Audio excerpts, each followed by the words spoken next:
है वो रोग ऋण शत्रु का है। ठीक है, रोग ऋण और शत्रु ये आपके 6th हाउस से जो है ना ये वो करते हैं। अब 6th हाउस में अगर आपके केतु देव है ना, या तो ऐसा इंसान फिटनेस फ्रीक होगा या फिर वो इतना आलसी होगा कि घर से बाहर ही नहीं निकलेगा। ठीक है, ये उसकी राशि पर डिपेंड करेगा। वैसे 6ठे भाव में अगर आपके केतु है तो आपको जो है ना जिमिंग जरूर करनी चाहिए, जिमिंग जो है वो आपको जरूर जाना चाहिए। ऐसे लोग जो होते हैं वो रोग ऋण और शत्रु से घिरे रहते हैं, क्योंकि ये साक्षी जी पिछले जन्म में रोगों से लड़ते हुए आए होते हैं, या शत्रुओं से लड़ते हुए इनकी मृत्यु हुई होती है, या रोगों से लड़ते हुए इनकी मृत्यु हुई होती है, या कर्जा इनके ऊपर इतना होता है पिछले जन्म में इनकी मृत्यु हो जाती है कर्जों में दबे। या ऐसे इंसान जो है ना, आप ये भी कह सकते हो कि इस जन्म में भी इनकी कर्जा चढ़कर ही मृत्यु होती है। मतलब इस जन्म में भी अपना कर्जा ये कई बार नहीं उतार पाते। अगर इनका ज्यादा केतु जो है वो मैलिफिक हो जाता है तो अपना इस जन्म का कर्जा भी उतार पाते हैं। तो उसके लिए आप रेमेडीज बता दोगे बाद में। तो ऐसे लोगों को ना घर बैठे बैठे पैसा चाहिए। ओके, ऐसे लोगों को घर बैठे बैठे लेकिन इनको जो पैसा आएगा वो संघर्ष करके आएगा, वो स्ट्रगल से आएगा। तो इनको इस बात को समझना चाहिए कि इनका जो पैसा है ना वो स्ट्रगल से आएगा। इनका फ्रेंड सर्कल जो है ना वो बहुत बड़ा होता है। ठीक है, फ्रेंड सर्कल भी बहुत बड़ा होता है। यहाँ पर ये जो है ना, यहाँ पर फ्रेंड सर्कल में जाकर कई बार ये बिगड़ भी जाते हैं। तो बिगड़ जाते हैं तो ये फिर अपनी अय्याशियाँ शुरू कर देते हैं। ठीक है, अय्याशी मतलब जैसे कि अपना ढिंढोरा पीटते हैं या अपने पैसों का दिखावा ज़्यादा करते हैं। जब पैसों का ज़्यादा दिखावा करते हैं तो पैसा ख़त्म होने लग जाता है। तो ऐसे लोग आपने देखा होगा ना जो बड़े शो ऑफ करते हैं, यहाँ पैसा, ये गाड़ी खरीद ली, वो गाड़ी खरीद ली, चाहे सारी गाड़ियाँ लोन पे आ रही हैं, अभी जैगवर भी चाहिए, अभी मर्सिडीज भी चाहिए, अभी वो भी चाहिए, वो भी चाहिए, 4 गाड़ियाँ रख के और लोन के अंदर कर्जों में डूबे पड़े हैं। तो 6ठे घर का केतु जो है ना आपको कर्जों के अंदर भी डुबाता है। और ऐसे लोगों के लिए खास हिदायत होती है कि ऐसे लोगों को कभी भी अपनी बातें लोगों के साथ में ज़्यादा डिस्कस नहीं करनी चाहिए। कि ढिंढोरा पीटने के भी जो है ना इनको जो है बड़ी आदत होती है। और हमेशा इनको जो है ना पैसा इनके पास जुड़ता नहीं है तो इनको एसेट्स बनाने चाहिए। जैसे कि प्रॉपर्टी ले ली, कोई क्या कहते हैं FD करवा ली, या फिर कुछ और चीज़ खरीद ली। तो इनको एसेट्स वगैरह जो है ना वो करने चाहिए बजाय पैसा ज़्यादा अपने पास रखने के। तो ये केतु देव जो है वो करवाते हैं 6ठे भाव में केतु देव। तो बहुत ही अच्छे इफेक्टिव रिजल्ट जो है वो केतु के। मतलब इन्हें रोज कुआं खोदना होता है और पानी भरना होता है, बहुत मेहनत करनी। दिखावे के चक्कर में ये ना रहे। अब ये बेकार में दिखावे के चक्कर में, दोस्ती यारी के चक्कर में पैसा उड़ा देते हैं, कर देते हैं, इससे कर्जे में आ जाएंगे, परेशान हो जाएंगे। इन्हें देखिए थोड़ा स्ट्रगल, तो थोड़ा नहीं काफ़ी स्ट्रगल इनकी लाइफ में रहता है ना। स्ट्रगल रहेगा तो रोज कुआं खोदेंगे, रोज पानी पिएंगे, तभी तो स्ट्रगल रहेगा ना। और दिखावटी बनेंगे, वो कर्जे पे सारा सामान उठा लेंगे तो फिर क्या होगा? डूब के मरेंगे। तो इनके जो बच्चे भी होते हैं ना वो इनका जो है ना कई बार कहते हैं 6ठे भाव के केतु वाले के बच्चे जो हैं पहले तो मुश्किल से होते हैं, लेकिन अगर मुश्किल से हो जाते हैं लेकिन बुढ़ापे में इनका साथ दे देते हैं। वो मैंने देखा है 6ठे घर में अगर आपके केतु है ना तो आपके बच्चे फॉरेन में बैठे हुए हैं, चाहे आपको साथ फिजिकली साथ नहीं दे पा रहे हैं लेकिन विदेशों में बैठकर पैसा दे रहे हैं, आपको पैसा भेजते हैं इनके बच्चे जो है ना। तो ये है, इनको रिलेशनशिप को जो है थोड़ा सा मजबूत करके इनको जो है वो चलना चाहिए। और रिश्तेदारों से ऐसे लोग धोखा भी खा के बैठे होते हैं, रिश्तेदारों से ज़्यादा धोखा खा के बैठे होते हैं। लेकिन इनको स्वयं पर जो है ना नियंत्रण रखना चाहिए।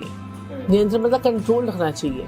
ज़्यादा अपने पैसों को इधर उधर लुटाएंगे तो ज़्यादा फिर वो खर्चा होगा, तो फिर वो कर्जों में, रोग ऋण शत्रु में आएंगे। क्योंकि केतु इनके यहाँ पर कोर्ट केस भी करवाएगा और कोर्ट केस से इनको निकालेगा भी। ठीक है ना, तो ये है। लेकिन केतु इनके दुश्मनों से बदला भी दिलवा देगा। ब्याज समेत बदला लेते हैं अपने दुश्मनों से। ओके, अगर 6ठे घर में केतु है ना तो वो आपको छोड़ेगा नहीं, ऐसे हिसाब किताब लेगा, पूरा बराबर करके छोड़ेगा। 6ठे घर में अगर किसी बिल्कुल तो सामने वाले से पूरा हिसाब किताब लेगा। मौके पे चौका मारते हैं, ये वो वाले हिसाब किताब होता है। लेकिन ये है कि कई बार तो ये खुद अपनी बीमारियों के साथ में घिरे रहते हैं। क्योंकि केतु क्या है, नाभि से नीचे की बीमारियां भी हैं। तो घुटनों में, टांगों में, सर में दर्द रहना, रीढ़ की हड्डी में दर्द रहना, और प्रोस्टेट की प्रॉब्लम हो जाती है। कई लोग बुजुर्ग हो जाते हैं, उनको प्रोस्टेट की प्रॉब्लम हो जाती है। तो ये नाभि से नीचे की बीमारियां भी देता है। तो जितना ये पताल है, 6ठा घर हमारा पताल है, तो पताल के नीचे की शक्तियां हैं। और 6ठा घर हमारा जो है ना वो बुध और मंगल का होता है। बुध का, और यहाँ पर जो है ना बुध का घर है ये, 6ठा घर हमारा बुध और केतु का होता है। और केतु यहाँ पर अपने 6ठे घर में, अपने घर में ही होता है 6ठे घर में केतु। तो ये चीज़ है। तो यहाँ पर केतु जो है ना वो नेगेटिव हो जाता है, केतु यहाँ पर बुध के साथ में। क्योंकि जो ना जो केतु है ना वो कुत्ते की पूंछ को कहते हैं केतु। ठीक है, कुत्ते की पूंछ को, और उसकी जो पूंछ को जो है ना, जो जैसे गोल गोल घूमती है, टेढ़ी है तो टेढ़ी रही। ठीक है, वो दुम जो है ना, दुम जो होती है वो बुध और केतु जो है ना मिलकर ये कुत्ते की पूंछ बन जाते हैं। ठीक है, कई कुत्ते की देखे ना अपनी छोटी छोटी पूंछ होती है, तो वो बुध केतु होती है। तो ये है, तो ऐसे लोगों को मैं कहती हूँ कि कहते हैं कि जितना हो सके छोटे छोटे बच्चों को जो है ना आप गोलगप्पे खिलाइए, क्योंकि ये बुध का घर भी है और केतु का घर भी है। तो यहाँ पर छोटे छोटे बच्चे जो हैं वो बुध केतु से रिप्रेजेंट करते हैं, लड़कियाँ और लड़के, लड़कियाँ बुध हैं, लड़के जो हैं वो केतु हैं। तो उनको गोलगप्पे खिलाइए, खट्टा मीठा पानी केतु है और गोल गोल जो गोलगप्पे हैं वो बुध है। ठीक है ना, गोल गोल बुध है ना, बुध गोल गोल होता है। तो बच्चों को अगर आप गोलगप्पे खिलाते हैं तो उससे आपका केतु और बुध दोनों बढ़िया हो जाते हैं, आपके रोग ऋण शत्रु आपके खत्म होने शुरू हो जाते हैं। कुंडली के कैसे उपाय कर सकते हो, उसकी रेमेडीज कैसे देनी है, क्योंकि आप देखो आजकल कितनी मशरूमिंग हो गई है, हर आप एक पत्थर उठाओगे नीचे से एक एस्ट्रोलॉजर आपको निकल जाएगा, ठीक है ना। तो ये देखो कितने सारे लोग जो है एस्ट्रोलॉजी में, उनको लगता है कि ये बड़ा प्रोफेशन जो है ये पैसों का प्रोफेशन है, लेकिन आप जो है अगर केतु आपकी कुंडली में खराब है ना, तो आप दूसरे के गंदे कर्मास, दूसरे के नेगेटिव कर्मास को भी आपको एकदम से वो खींच लेता है। मतलब उसके कर्म आप पे आ जाते हैं। हाँ, अगर आपका केतु खराब है तो उसके नेगेटिव कर्मास भी आप उसके खींच लोगे, अगर आप उसको गलत रेमेडी करवा दोगे तो उल्टा आप पे पड़ जाएगा, तो वो उल्टा आपके ऊपर पड़ जाएगा। तो लोग जितना सोचते हैं कि हम लोगों का उद्धार करेंगे, तो वो अपने आप को ही बर्बाद करके बैठे होते हैं। और मैंने देखा है आजकल बहुत ज्यादा कि जो भी एस्ट्रोलॉजर होगा उसकी या तो मैरिड लाइफ में डिस्टर्बेंस होगी, या उसको कोई फिजिकल प्रॉब्लम आ रही होगी, या शुगर बीपी की शिकायत बहुत ज्यादा होगी, क्योंकि वो इतने सारे लोगों के जो है ना, इतने सारे लोगों के जब आप कर्मास ले लोगे तो आपको भी तो वो जाके उतारने पड़ेंगे। तो इसलिए सोच समझ के ही एस्ट्रोलॉजी पे के प्रोफेशन में जाएं। जितने भी यंग आ रहे हैं ना, तो आप नौकरी भी कर सकते हैं, आप और भी बड़े अच्छे प्रोफेशन में जा सकते हैं।